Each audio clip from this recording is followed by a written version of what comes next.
शालेय जीवन भूतकाळामध्ये सोबत घेऊन जाण्याकरिता आजचा दिवस उभा आहे। उद्यापासून तुम्हा सर्वांचा प्रवास वेगवेगळा आहे हे छाती ठोकपणे आपल्याला सांगत आहे।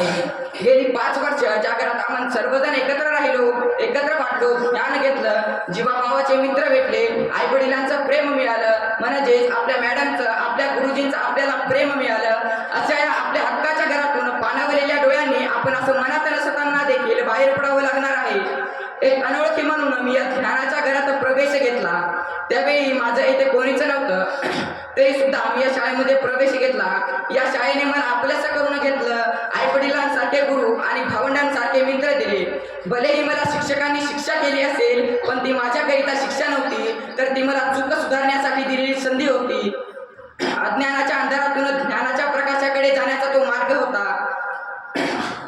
या शाळेने दिलेली भावंडे, माझे मित्र मैत्रिणी, त्यांच्यासोबत माझी जोडलेली नाती न तुटणारी आहे।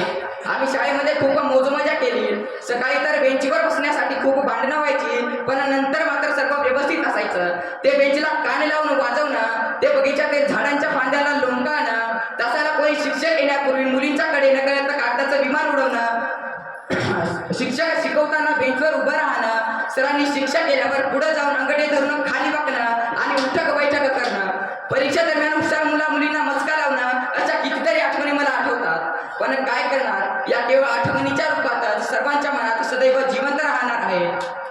ज्यावेळी मी पहिल्यांदा या शाळेचा प्रवेश घेतला, त्यावेळी मी स्वतः रडत या शाळेत आलो होतो, कारण त्यावेळी माझं इथे कोणीच नव्हतं।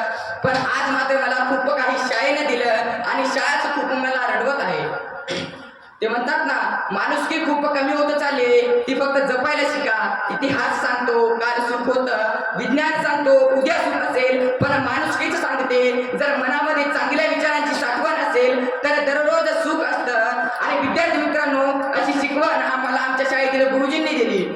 सर्व काही मनासारखं होत नाही, पण मनासारखं झालेले विसरू नका।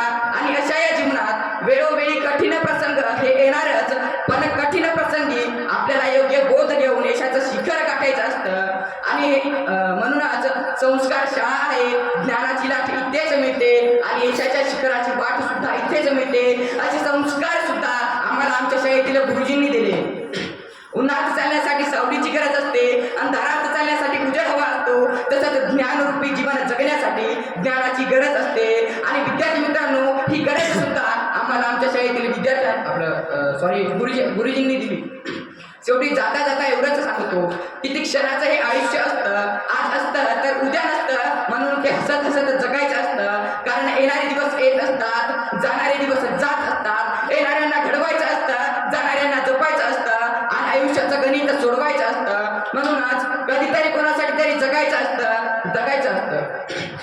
थंडी क्षणांची पण गारवा कायमचा, ओळख क्षणांची पण आपुलकी कायमची, भेट क्षणांची पण नाती आयुष्यभराची, सहवास क्षणांचा पण ओढ कायमची, हीच खरी नाती मनांची आमच्या शाळेतील विद्यार्थ्यांची। तुझं माझं करता करता एक दिवस जायचं आहे, जे कमावलंय ते इथेच ठेवून जायचं आहे। तुम्ही चांगले कर्म करा, सोबत तुमच्या तेच तर जाणार आहे। रडल्याने अश्रू सुद्धा परके होतात, हसल्याने परके सुद्धा आपले होतात। आणि मला ती नाती आवडतात, ज्यात मी नाही तर गुरुजी आणि विद्यार्थी असतात, गुरुजी आणि विद्यार्थी असतात।